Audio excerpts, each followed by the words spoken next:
الحمد لله وكفى وسلام على عباده الذين اصطفى أما بعد فأعوذ بالله من الشيطان الرجيم بسم الله الرحمن الرحيم إنا أعطيناك الكوثر فصل لربك وانحر إن شانئك هو الأبتر وقال رسول الله صلى الله عليه وسلم من وجد سعة ولم يضحي فلا يقربن مصلانا أو كما قال عليه الصلاة والسلام صدق الله العظيم وصدق رسوله النبي الكريم ونحن على ذلك من الشاهدين والشاكرين والحمد لله رب العالمين شكل درود الشريف পড়ি اللهم صل على محمد وعلى آل محمد كما صليت على إبراهيم وعلى آل إبراهيم إنك حميد مجيد اللهم بارك على محمد وعلى آل محمد كما باركت على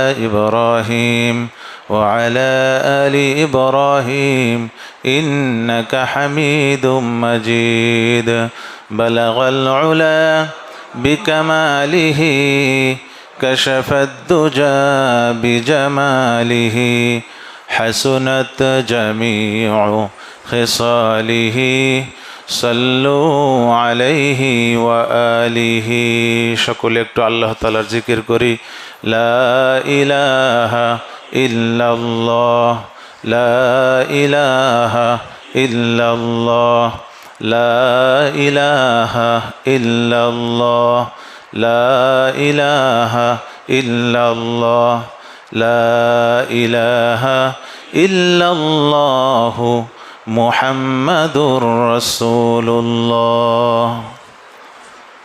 সম্মানিত মুআজ্জাজ মুহতারাম, মহান রব্বুল আলামিনের বিশেষ মেহেরবানিতে তার প্রিয় দিনগুলোর, প্রিয় মাসের, প্রিয় দিনগুলোর প্রিয় একটি দিন জুমার দিন, এবং তার প্রিয় এই সময়ে আল্লাহ তাআলা প্রিয় বান্দাদের মাঝে আমাদেরকে একত্রিত করেছেন দিনই কিছু নসিহত শোনার জন্য।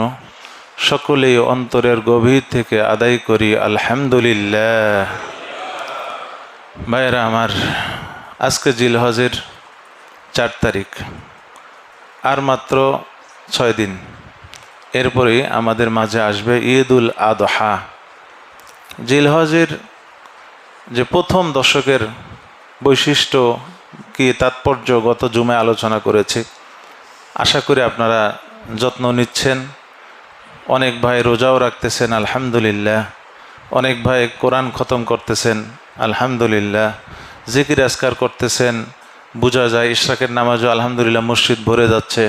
ফজরের পরে অনেক ভাই থেকে যাচ্ছেন, ইশরাক পর্যন্ত নামাজ পড়ে যাচ্ছেন।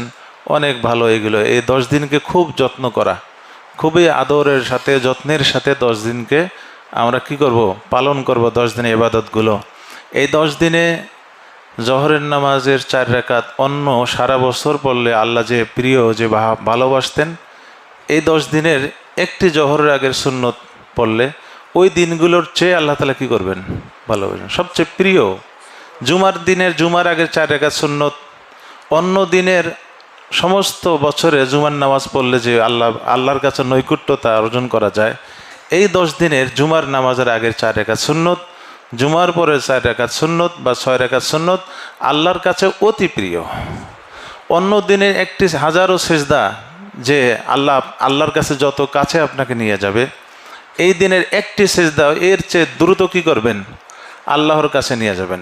এমন প্রিয় এই দিনগুলো আল্লাহর কাছে, এত প্রিয় এই দিনের ইবাদত আল্লাহর কাছে। এই জন্য এই দিনটাও প্রিয়, দিনগুলোও প্রিয়, এই দিনে ইবাদতও প্রিয় আল্লাহ তাআলার কাছে।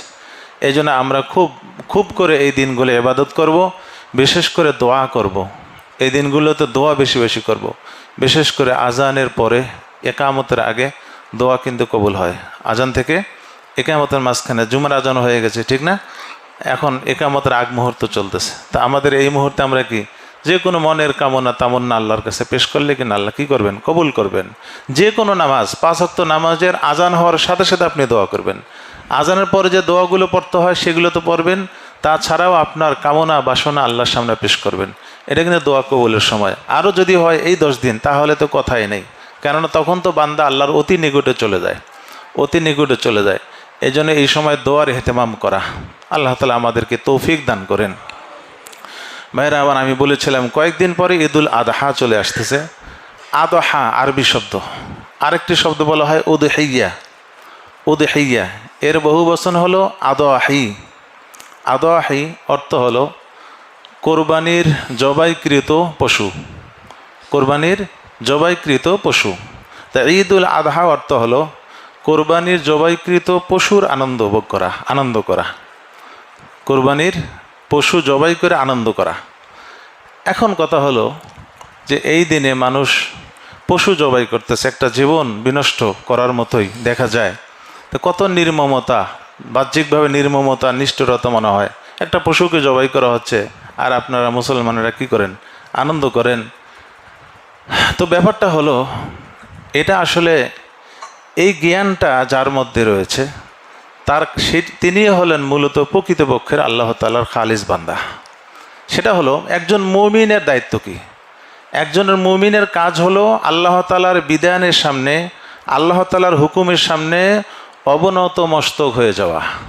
আল্লাহ যেটা বলেছেন, আল্লাহ আমান্না সাল্লাম না, আমি সিলিন্ডার করলাম, যেহেতু বলেছেন আমার এখানে কোনো কি নেই, কোনো যুক্তি তর্ক চলবে না। আল্লাহর বিধানের সামনে নিজের জীবন বিলিয়ে দেওয়া। আরও যদি এমন কিছু আল্লাহ তাআলা বিধান করে দিতেন যে তোমার সন্তানকে জবাই করতে হবে, তাহলে আমার কি নৈকট্য পাবে, তাহলে আমরা কি করতাম, সেটাই করতে হতো।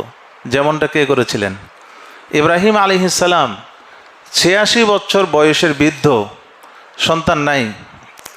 সে 86 বছর বয়সে, এখানে অনেক মুরব্বীরা রয়েছেন এরকম বয়সের, এই বয়সে তিনি সন্তান লাভ করলেন হজরত ইসমাইলকে। তো কত মহব্বতের এই ছেলে ইসমাইল, কত ফুটফুটে সুন্দর। এই যে বাচ্চা যখন ভূমিষ্ঠ হলো, আল্লাহ তাআলা বললেন যে এবার তোমার পরীক্ষা শুরু, যে এবার তোমার হাজেরা সন্তান মাকে নিয়ে চলে যাও। তো বলে যে কই যাবো, যে তুমি আগাইতে থাকো আমি বলে দেবো। তো যখন বাচ্চাদেরকে নিয়ে, বাচ্চা স্ত্রীকে নিয়ে উঠে করে যাচ্ছেন, সামনে আগাচ্ছেন, একটা এলাকা যখন যাচ্ছেন, জিবরিলকে বলতেছেন যে ভাই এখানে কি আল্লাহ তাআলা আমাদেরকে আমার স্ত্রী সন্তানকে রাখতে বলেছিলেন? জিবরিল বলেন যে না, আরও সামনে চলেন। আবার সামনে গিয়ে যখন কোনো আবার এলাকা পায়, তখন আবার ইব্রাহিম আলাইহিস সালাম বলে যে ভাই এখানে কি আল্লাহ তাআলা আমাদেরকে আমার সন্তানকে রেখে যেতে বলেছেন আল্লাহ? জিবরিল বলেন যে না, আরও সামনে চলেন। চলতে চলতে চলতে চলতে কোথায় চলে গেছেন? এলাকা শেষ, মরুভূমি শুরু, একেবারেই মক্কার যেখানে হিজির বলা হয়, হাতিমের কাছে এসে তখন হযরত জিবরিল আমিন বললেন যে এখানে আল্লাহ তাআলা আপনাকে রেখে যেতে বলেছেন। আশপাশে কোনো কি নাই, হ্যাঁ, বাড়িঘর নাই, কোনো আবাদ সুবাদ নাই, ফসল নাই, কিচ্ছু নাই, মরুভূমি। তো চিহ্নিত একটা ঘরের চিহ্ন দেখা যায় একবারেই। তো তখন যে হজরত ইব্রাহিম আলাইহিস সালাম বলে যে এখানে থাকতে বলেছেন, রেখে যেতে বলেছেন, যে হ্যাঁ এখানে রাখতে বলেছেন, যে আচ্ছা ঠিক আছে। জিবরিল আমিন চলে গেলেন, ইব্রাহিম আলাইহিস সালাম তার স্ত্রী সন্তানকে রাখলেন, রেখে তিনি আর কথা বলতেছেন না, কারণ কথা বলতে গেলে মুখ দিয়ে, তার জবান দিয়ে কান্নার আওয়াজ চলে আসতে পারে, একটা বুক ফোটা কান্না আসতে পারে, যে নিজের এই আদরের সন্তানকে এখানে রেখে, স্ত্রী সন্তান রেখে চলে যেতে হচ্ছে তাকে সিরিয়ায়, শামে। তখন তিনি কোনো কথা বলছেন না, জবান বন্ধ, কেন আল্লাহর পরীক্ষায় পড়েছেন, এখানে কোনোভাবে অস্থির হওয়া যাবে না। তিনি জবান বন্ধ করে স্ত্রী সন্তানকে রেখে তিনি চলে যাচ্ছেন। হাজরা আলাইহিস সালাম রাদিয়াল্লাহু আনহা তিনি বলতেছেন যে আইনা তাযহাব, আপনি কোথায় যাচ্ছেন আমাদেরকে রেখে? তো হজরত ইব্রাহিম সাল্লাম কোনো উত্তর দিচ্ছেন না, কেন উত্তর দিতে গেলেই হয়তোবা তিনি বেসামাল হয়ে যেতে পারেন, উত্তর দিচ্ছেন না, চলে যাচ্ছেন। তো বলেন যে কেন আপনি চলে যাচ্ছেন? যে আল্লাহ তাআলা কি আপনাকে এভাবে আমাদেরকে রেখে যাওয়ার জন্য অর্ডার করেছেন? তখন হজরত ইব্রাহিম আলাইহিস সালাম শুধু ইশারা করলেন এইভাবে, মুখ দিয়ে কিছুই বলেন নেই। তখন হজরত হাজেরা টের পেয়েছেন যে আল্লাহর নির্দেশ, তখন বললেন ইযান লা ইউজিউনা, এখন আর আমাদের ভয় নেই, আল্লাহ আমাদেরকে আর ধ্বংস করবেন না, যেহেতু আল্লাহর অর্ডার, টেনশন নেই, আপনি চলে যান, নির্দ্বিধায় চলে যান, আমাদের কোনো আপত্তি নেই, আল্লাহ আমাদেরকে কি করবেন না, ধ্বংস করবেন না।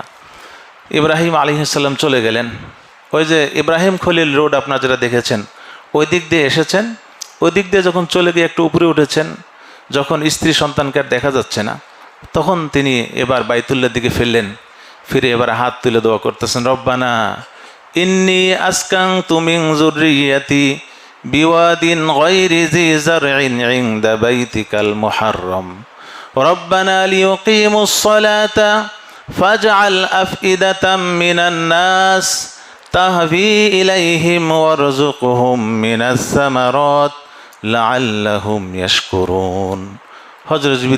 হজরত ইব্রাহিম আলাইহিস সালাম চোখের পানি ফেলতেছে, বলতেছে, আল্লাহ আমার কলিজার টুকরাকে রেখে গেলাম, আমার স্ত্রীকে রেখে গেলাম, 86 বছর বয়সে আমাকে বাচ্চা দিলেন, তাকেও আপনি দিতে বললেন, আমি দিয়ে গেলাম, বাকি আল্লাহ আপনার কাছে আমার ফরিয়াদ, এই যে জনজীবনহীন একটা জায়গায় কোনো ফসল নাই, কিচ্ছু নাই, মরুভূমি রেখে গেলাম, আপনি এদেরকে দেখে রাখিয়েন, এরা যেন বড় হয়ে এরা যেন নামাজি হয়, আপনার ঘরের পাশে রাখলাম, এদের আপনি খবর নিয়েন, এদেরকে আপনি ফলাদি খাওয়ায়েন, অনেক কিছু দোয়া করলেন। ইব্রাহিম আলাইহিস সালাম চলে গেলেন শামে। কিতাবে আসছে উনি মাঝে মাঝে আসতেন সন্তানকে দেখার জন্য।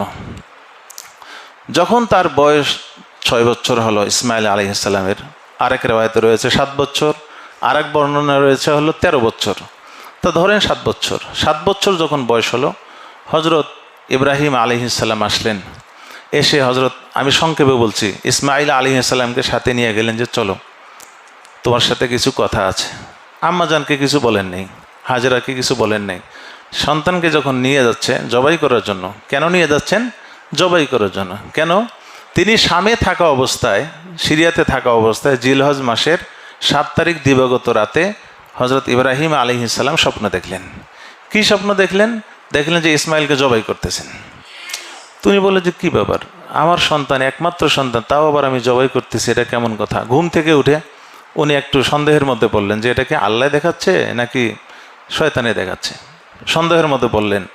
তা 8 তারিখ সারাদিন ওই টেনশনে তার গত হয়ে গেছে। 8 তারিখ দিবাগত রাত আবার একই স্বপ্ন, যে কাকে? ইসমাইলকে জবাই করতেছেন। তখন তিনি 8 তারিখ দিবাগত রাত স্বপ্ন দেখার পর তখন ঘুম থেকে উঠে নিশ্চিত হলেন, জানতে পারলেন যে এটা শয়তান থেকে না, কার পক্ষ থেকে? আল্লাহর পক্ষ থেকে।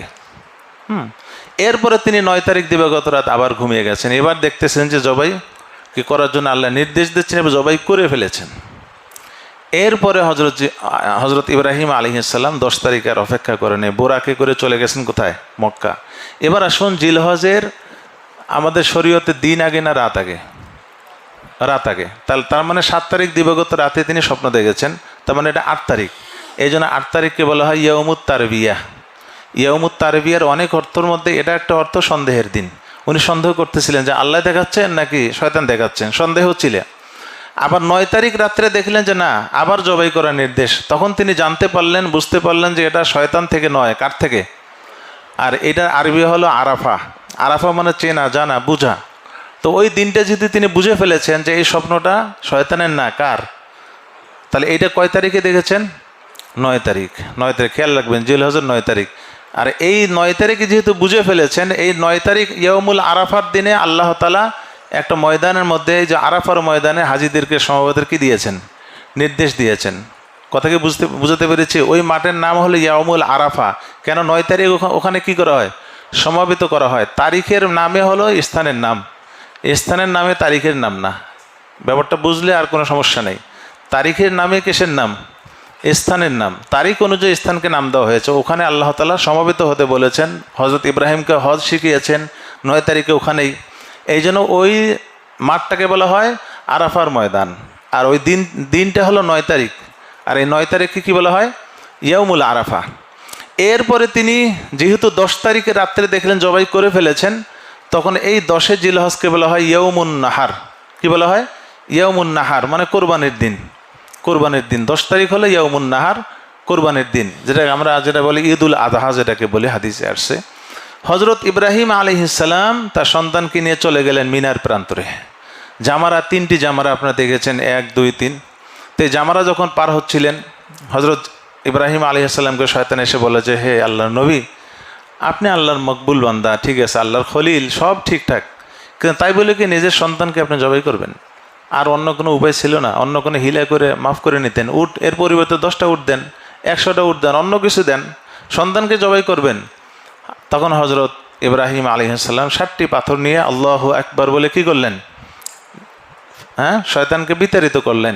এইভাবে 3 জায়গায় কি দিয়েছে শয়তান? তাকে ওয়াসওয়াসা দিয়েছে, প্রতারণার সুযোগ খুঁজেছে, কিন্তু পারে নাই। তখন যখন শেষে চলে গেছেন ওই মিনার প্রান্তরে একটা হালকা উঁচু টিলার উপরে, আপনারা যারা গেছেন, টিলার উপরে একটা এখনো পিলার রয়েছে ছোট মিনারের মতো, ওখানে গিয়ে জনশূন্য, কোনো মানুষজন তো নাই, পশু পাখিও নাই, এমন একটা অবস্থা। তখন ছেলেকে বলতেছে, বাবা, তোমাকে অনেক দূরে নিয়ে আসছি, তোমাকে আনার পেছনে কারণ হলো ইন্নি আরা ফিল মানাম আন্নি আযবাহুকা। আসলে আমি কয়দিন ধরে স্বপ্ন দেখতেছি যে তোমাকে কেন জানি আল্লাহ তাআলা হত্যা অর্থাৎ জবাই করার কি দিচ্ছেন, নির্দেশ দিচ্ছেন। এখন আমি কি করব বুঝতেছি না, এই জন্য তোমাকে আলাদাভাবে আনলাম, দেখি তোমার মতামতটা একটু শুনি, তুমি কি মনে করো? আল্লাহ যেহেতু তোমাকে জবাই করতে বলেছেন, এখন আমি কি করব বলো? ফানজুর মাজা তারা, তোমার মতামত কি একটু আমাকে বলো।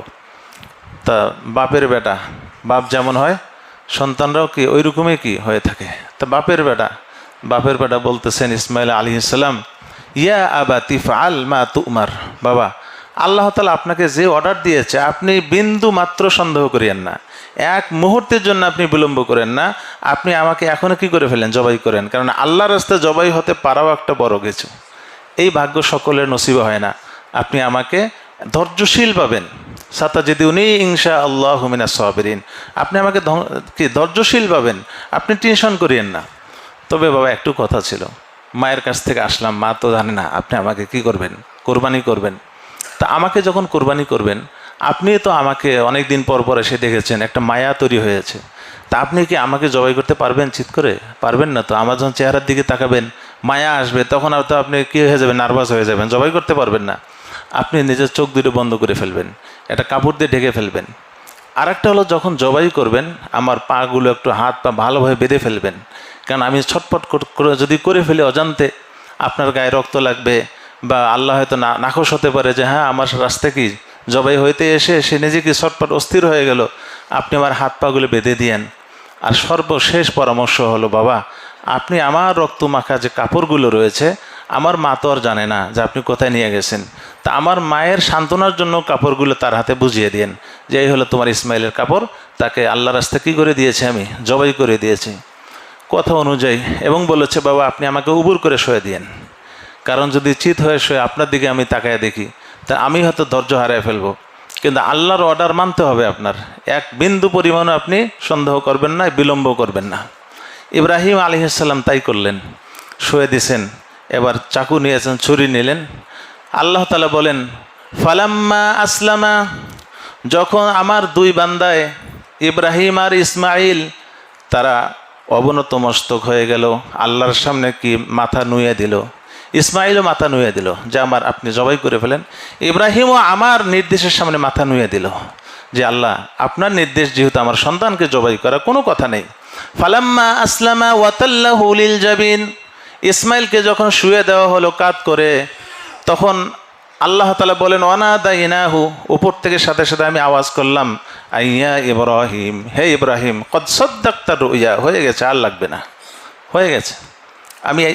আমি তোমার এই অন্তরটা চেয়েছিলাম, আমি এতটুকুই চেয়েছিলাম। সাদ্দাকতা রুইয়া, তুমি স্বপ্নকে বাস্তবায়ন করে দিয়েছো, তোমার স্বপ্নকে তুমি সত্যায়ন করেছো, সত্য করে দেখিয়েছো।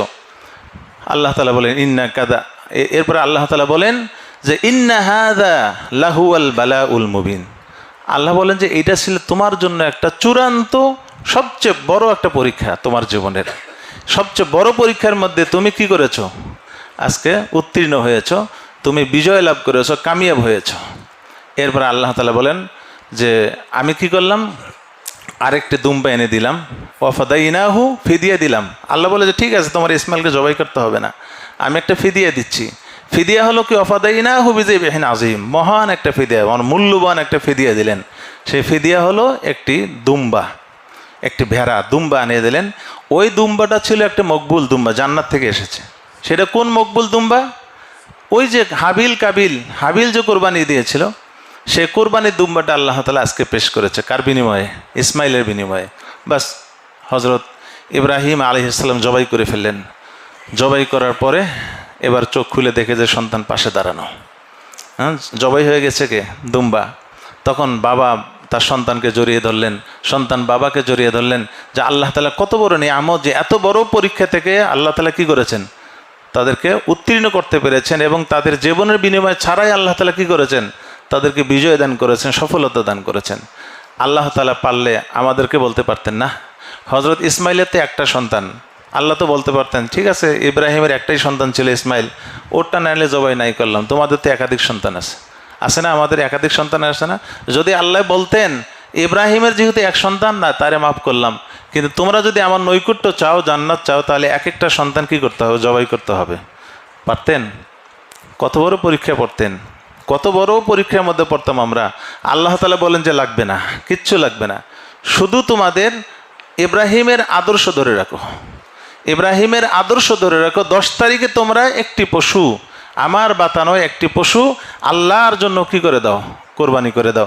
তাহলে ইব্রাহিমের আদর্শ, আমাদের নবী মুহাম্মদ রাসূলুল্লাহ সাল্লাল্লাহু আলাইহি ওয়াসাল্লামের আদর্শ অনুযায়ী তোমরা আমার নৈকট্য লাভ করতে পারবে। সুবহানাল্লাহ। ভাইরা আমার, এই হলো কোরবানির এই যে নিষ্ঠুরতা নয়, এটা হলো আমরা পশুর উপর দিয়ে কি হচ্ছে, আল্লাহর নৈকট্য লাভ করতেছি। তা না হলে আমাদেরকে কি করা হতো? জবাইয়ের নির্দেশনা আসতো। ভাইরা আমার, কোরবানি কি, উদহিয়া কি, কোরবানি কি? মানুষের সর্বোচ্চ জিনিসটা, সর্বোচ্চ মূল্যবান জিনিসটা আল্লাহর নামে, আল্লাহর জন্য বিসর্জন দেওয়া। আল্লাহর জন্য কি করা? বিসর্জন দেওয়া। ইন্না সলাতি ওয়া নুসুকি ওয়া মাহইয়ায়া ওয়া মামাতি লিল্লাহি রাব্বিল আলামিন। আল্লাহ তাআলা বলেন, কোরবানির দিনে আমরা এই দোয়াটা পড়ি, ঠিক না? আমরা কিন্তু সবাই এই দোয়াটা পড়ি, ইন্না সলাতি, জবাইয়ের আগে, হে আল্লাহ আমার নামাজ, ওয়া নুসুকি, আমার যে কোরবানি দেখতেছেন এই কোরবানি, ওয়া মাহইয়ায়া ওয়া মামাতি, আমার জীবন আমার মরণ সব কিছু আপনার জন্য, সব আপনার জন্য, কোনোটাই আমার না, কোনোটাই আমার না। আমার যে গায়ে জামা দেখতেছেন এটাও আপনারই, কিছুদিনের জন্য আমি পড়তেছি, এরপরে আবার কি আপনি নিয়ে নেবেন, আমি চলে গেলে এটা কি শেষ? তো এই যে সব আপনার, ওই দিন আমি কি করতেছি? আল্লাহর কাছে স্বীকারোক্তি দিচ্ছি। কিন্তু এই স্বীকারোক্তির উপর আমরা কি থাকি, নাকি কোরবানির দিনে আল্লাহর সামনে মিথ্যে কথা বলতেছি? হ্যাঁ, পরবর্তীতে যখন ইসলামের ওপর কোনো আক্রমণ আসে, আল্লাহর ওপর যখন কোনো মানহানির কোনো বিষয় আসে, নবীজির ওপর যখন কোনো আক্রমণ আসে, যখন লেখার মাধ্যমে হোক, বক্তব্যের মাধ্যমে হোক, আমি কতটুকু সোচ্চার হই, কতটুকু ঘৃণা করি, নাকি ওটাকে আমি এড়িয়ে যাই যে ওটা হুজুরদের ব্যাপার, এটা আমাদের ব্যাপার নয়। তাহলে কোরবানির দিনে আমার এই কথা, ইন্না সলাতি ওয়া নুসুকি ওয়া মাহইয়ায়া ওয়া মামাতি লিল্লাহি রাব্বিল আলামিন, এই যে কোরবানির দিনে যে আমরা যে এই যে স্বীকারোক্তি দিলাম, দিনগুলো যে আল্লাহ যে বড় বড় পরীক্ষা ফেলছেন আমাকে, ইমানের ব্যাপারে যে বড় বড় পরীক্ষা, গোনা ছাড়তে হবে, যে এইগুলো গোনা ছাড়বে তো হুজুরেরা, যারা নামাজ কালাম পরে এরা ছাড়বে। হ্যাঁ, যে সিনেমা দেখা যাবে না, যে সিনেমা দেখবে না তো যারা নামাজ পড়ে এরা, আমরা তো বেনামাজি। হ্যাঁ, এইরকম বলে নিজের ইমানের ব্যাপারে আল্লাহর জন্য কোনো কিছুই কি না করা, ছেড়ে না দেওয়া, আল্লাহর জন্য কোনো বিধান পালন না করা, এগুলি কি কোরবানির দিনের শিক্ষা হলো? কোরবানির দিনের শিক্ষা তো এটাই যে আমি কোরবানি পশু কোরবানি করছি এই জন্য যে আমার পশুত্ব কি করে দেওয়া, আল্লাহর সামনে বিলীন করে দেওয়া, আমার ভিতরে যে পশুত্ব রয়েছে। আর বর্তমান সমাজে যে মানুষের ভিতরে যে পশুত্ব যে মনোভাব তৈরি হয়েছে, কিয়ামতের আগে আগে এমনটা হবে যেটা হচ্ছে। আমাদের এই এলাকায় পল্লবে কয়েকদিন আগে একটা বাচ্চাকে ধর্ষণ করে হত্যা করা হলো। কত অমানবিক আর কত নোংরামো এটা, কত মানে জাহিলিয়াতের যুগও এত নিষ্ঠুরতা ছিল না, এত নির্মমতা ছিল না, মানুষ এত হায়েনা হয়ে গেছে, এত বদমাইশ হয়ে গেছে। আল্লাহ তাআলা আমাদেরকে হেফাজত করেন। ভাইরা আমার, এই যে কোরবানি করছি, কোরবানি আল্লাহ তাআলা আমাদেরকে এই যে আমাদের সর্বোচ্চ জিনিসটা আমরা আল্লাহর সামনে দিচ্ছি এবং বলতেছি ইন্না সলাতি ওয়া নুসুকি ওয়া মাহইয়ায়া ওয়া মামাতি, কতটুকু আমরা আমলে আনছি, এটা আমাদের একটু ভাবা উচিত। আল্লাহ তাআলা কোরবানির নির্দেশ দিলেন, কিন্তু আল্লাহ তাআলা পারলে তো বলতেন গোস্ত একটাও খেতে পারবে না, যেহেতু জীবন দেওয়া নেই, পশু দিয়েছো, ওটা দান করে দাও। তা কি বলেছেন? বলে নেই। কি বলছেন? গোস্ত তুমি খাও, কোরবানির দিনে আমার পক্ষ থেকে তোমার দাওয়াত থাকলো, সকাল থেকে কিচ্ছু খাবে না, সকাল থেকে কিছু খাবে না। আমার কোরবানি, আমার পশু যখন জবাই দিয়েছো, দেওয়ার আগ পর্যন্ত তোমার ছিল, জবাই দিয়েছো, এবার আমার হয়ে গেছে, বেদা আমার গোস্ত আমি এখন কি তোমাকে দাওয়াত খাওয়াচ্ছি, আমার গোস্ত দিয়ে খাইবা, আজকে দাওয়াত খাইবা। এই জন্য সামনে আসতেছে বৃহস্পতিবার, কার দাওয়াতের দিন? আল্লাহর দাওয়াতের দিন। এখন একটু গোস্ত কম কম করে খাইবেন, যেন গরুর গোস্তের প্রতি একটা কি থাকে, আকর্ষণ তৈরি থাকে। যে দাওয়াতের দিন সাধারণত বিয়ের বাড়িতে যাওয়ার 2 দিন আগের থেকে খাওয়া বন্ধ করে অনেকেই। তো এইরকমই আল্লাহর দাওয়ার দিনে এই জন্য গোস্ত এখন খাওয়া একটু কমায় দেন, যেন কোরবানির দিনে তৃপ্তি সহকারে যেন কি খাওয়া যায়, গোস্ত। এটা আনন্দ, এটাও একটা আনন্দ। আমরা বলি না আনন্দ কিসের, এগুলো তো আনন্দ। আল্লাহর নবীর সুন্নতগুলো পালন করার মধ্যে তো আনন্দ। তো এই দিনের গোস্ত আল্লাহ খাওয়াবেন, কিন্তু গোস্ত খাওয়ার নিয়ত করা যাবে না। আল্লাহ বলছে খবরদার, নিয়ত যদি করে ফেলে তাহলে আর ওটা আমার নাই, এটা তোমার হয়ে গেছে, তুমি তো গোস্ত খাওয়ার জন্য এনেছো। হ্যাঁ, কোরবানি আপনি করেছেন কেন? যে আগামী মহরম পর্যন্ত চলবে, আমার 2 মাস মোটামুটি চলবে এই গোস্ত দিয়ে, বা আমার আগামী 6 মাস ফ্রিজে ভর্তি করে রাখা যাবে, চলবে।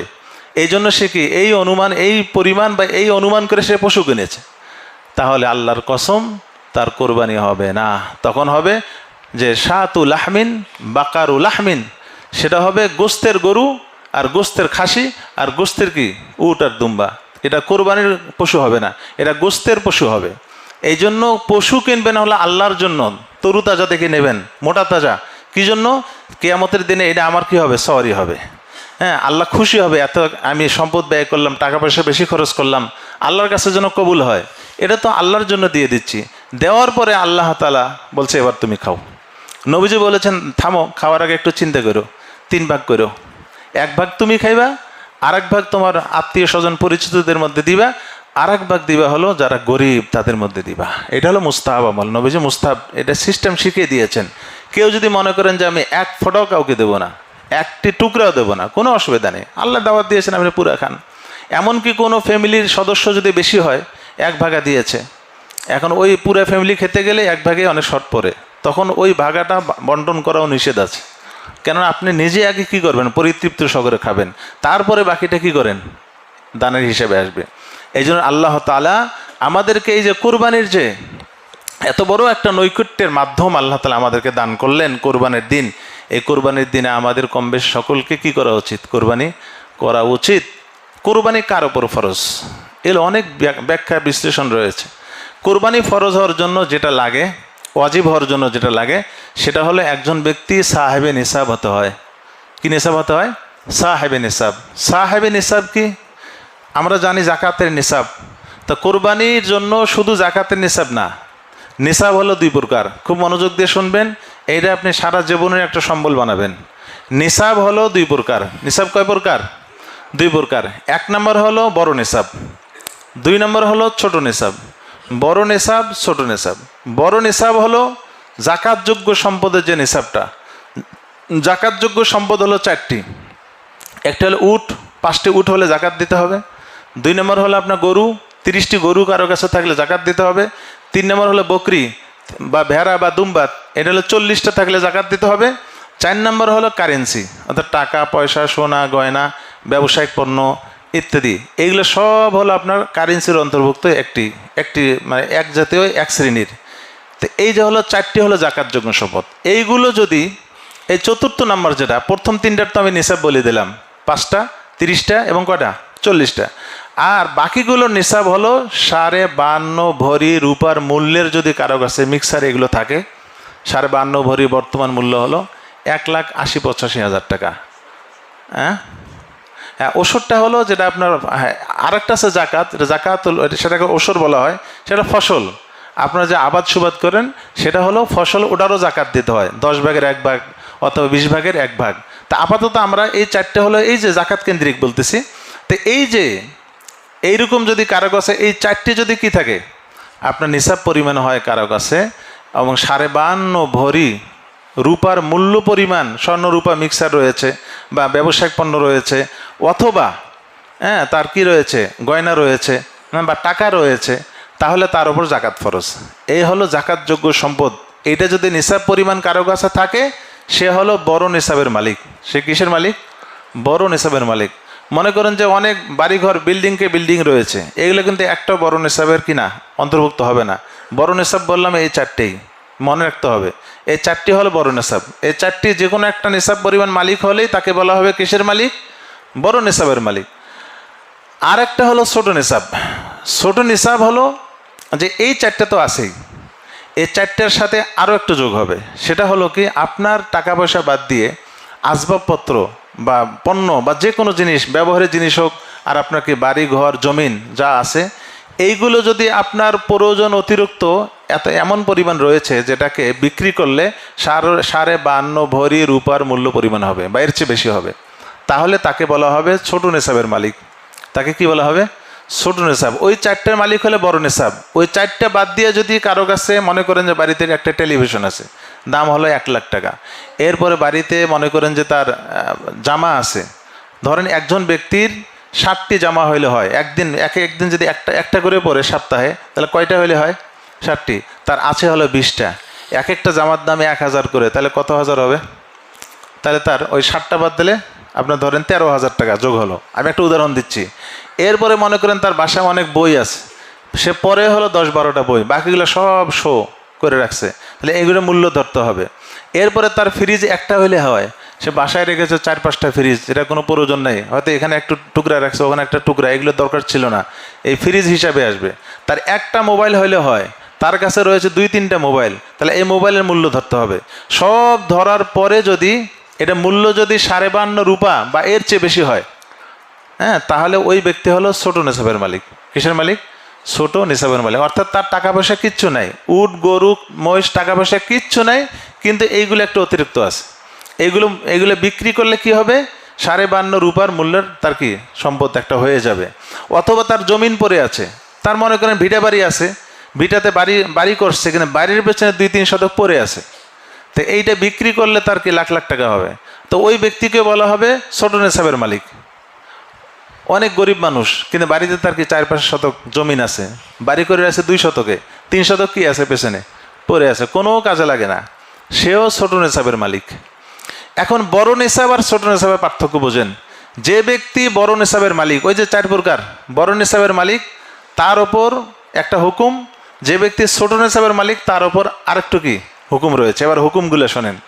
যে ব্যক্তি ছোট নিসাবের মালিক, ছোট বলতে ওই যে বললাম টাকা পয়সা নাই, কিন্তু এইগুলো আছে, তার ওপর 5টি হক রয়েছে। কয়টি হক? 5টি দায়িত্ব তার উপর। 1 নম্বর হলো তার কোরবানি করতে হবে। তার কি করতে হবে? কোরবানি। যেহেতু টাকা তো নাই, বলে জমি বিক্রি করে দেন, হ্যাঁ, অতিরিক্ত কাপড় বলে এগুলো বিক্রি করে হলে কি করতে হবে? আপনার কোরবানি দিতে হবে। 1 নম্বর বিধান হলো তার কোরবানি করতে হবে। 2 নম্বর বিধান হলো তার সদকা ফিতির দিতে হবে। 3 নম্বর বিধান হলো যে তার ওই সম্পদ বিক্রি করে যদি হজে যাওয়ার মতো হয়, তাহলে তার হজে যেতে হবে। ব্যাপারটা বুঝতে পারছি? তার হজে যেতে, হজ করতে হবে, অথচ টাকা পয়সা সোনা গয়না কিচ্ছু নাই, জমিন শুধু রয়েছিল, পড়ে রয়েছে 2-4 শতক 5 শতক, বিক্রি করলে 10 লাখ টাকা হবে, তো বিক্রি করে কোথায় যেতে হবে? তার হজ, তার উপর হজ ফরজ। 4 নম্বর বিধান হলো তার চাচা চাচি, দাদা দাদি, নানা নানি, মামা মামি, এই যে ফুফু খালা, যারা মায়ের আত্মীয়, মায়ের দিক দিয়ে যারা আত্মীয় বা পিতৃকুলে যারা আত্মীয় আছে, তাদের ভরণ পোষণের দায়িত্ব তার উপর পড়তে হবে, যদি তারা গরিব হয়, অভাবী হয়। যদি তারা বাবার খানদানে যারা অভাবী, মায়ের খানদানের যারা অভাবী, তাদের ভরণ পোষণের দায়িত্ব এই ছোট নিসাবের মালিকের উপর বর্তানো হবে। কটি গেল বিধান? 4টি। 5 নম্বর বিধান হলো সে জাকাত খেতে পারবে না। তাকে কেউ জাকাত দিলে জাকাত আদায় হবে না। তাকে কেউ জাকাত দিলে কি আদায় হবে না? জাকাত আদায় হবে না। এই হলো 5টি বিধান তার উপর আরোপ করা হয়। আর বড় নিসাবের মালিক যে ওই যে 4টি বললাম, উট বকরি গরু অথবা এই যে কারেন্সি, এটা যে বড় নিসাব যেটা বললাম জাকাতযোগ্য সম্পদ, এটা যদি কেউ মালিক হয় বড় নিসাবের মালিক, তাহলে তার উপর 6টি বিধান। 5টি হলো যেটা আমি বললাম, ছোট নিসাবের মালিকের যে বিধানগুলো রয়েছে সেম এই 5টি বিধান বড় নিসাবের মালিকের উপর বর্তাবে। অতিরিক্ত আরেকটা বিধান হলো তার ওপর জাকাত ফরজ। সে জাকাত বের করবে, তার সম্পদ থেকে জাকাত বের করে গরিবকে জাকাত দিতে হবে। হ্যাঁ, জাকাত খেতে পারবে না।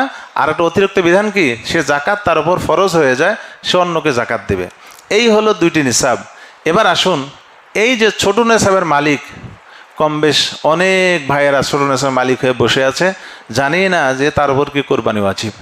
অনেক ভাই রয়েছেন ছোট নিসাবের মালিক, জানে না তার উপর সদকা ফিতরা ওয়াজিব, অথচ ধুমে সদকা ফিতরা খাইতেছে, ধুমে কি কোরবানি থেকে বঞ্চিত হচ্ছে।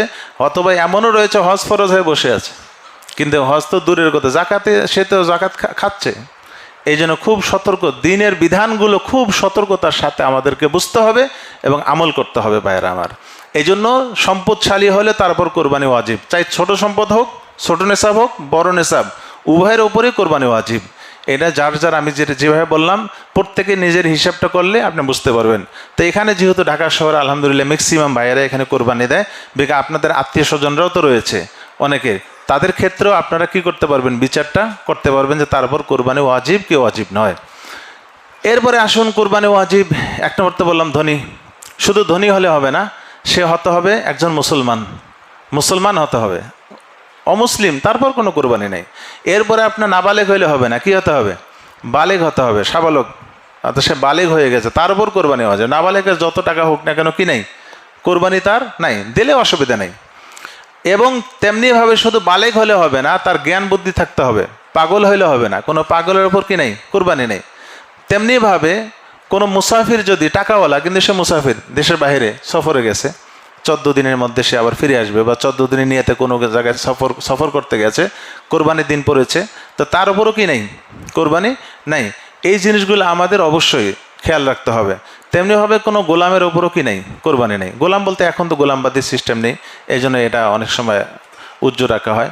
তো এই শর্তগুলো যদি পাওয়া যায় তাহলে তার উপর কোরবানি ওয়াজিব। এখন যার উপর কোরবানি ওয়াজিব হলো, সে কি কোরবানি দেবে? বলে যে হাঁস দিলে হবে, বলেন না, মুরগি দিলে হবে, কি দিতে হবে? নির্দিষ্ট পশু নবীজি বলে গেছেন। এক নম্বর হলো উট দিতে হবে, হয় উট, তা না হলে গরু অথবা মহিষ, এইটা একটা শ্রেণী, অথবা বকরি, দুম্বা, ভেড়া।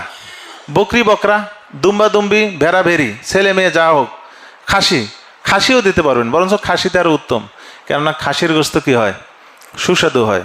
এজন্য খাসির গোস্ত সুস্বাদু। যে পশুর গোস্ত সুস্বাদু এই পশু দিয়ে কোরবানি করা কি উত্তম, এবং যে পশু একটা হৃষ্টপুষ্ট এমন পশু দিয়ে কোরবানি দেওয়া কি উত্তম।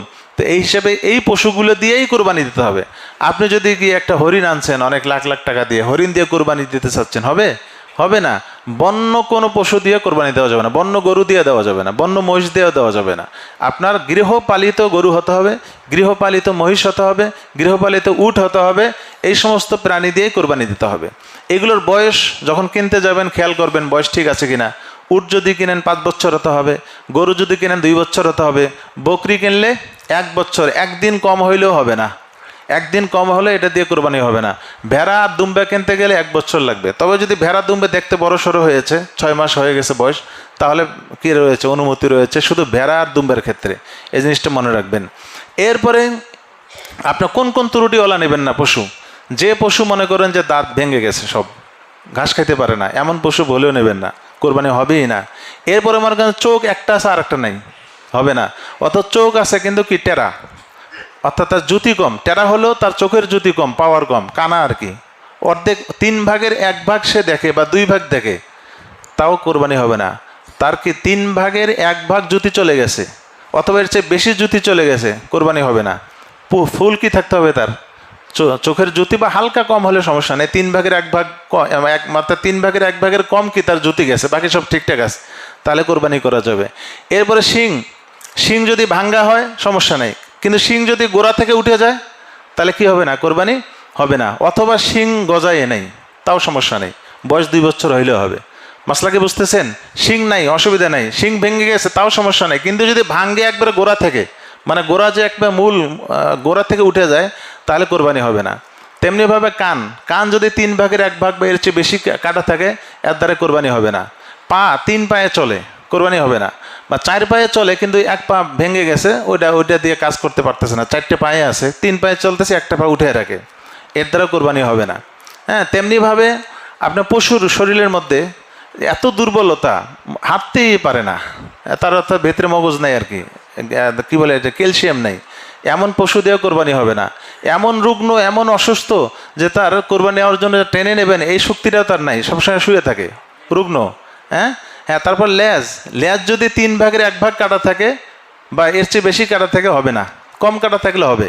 লেজের ক্ষেত্রে লেজ 3 ভাগের 1 ভাগ বা এর চেয়ে বেশি কাটা থাকলে কোরবানি হবে না, এর চেয়ে কম কাটা থাকলে সমস্যা নেই।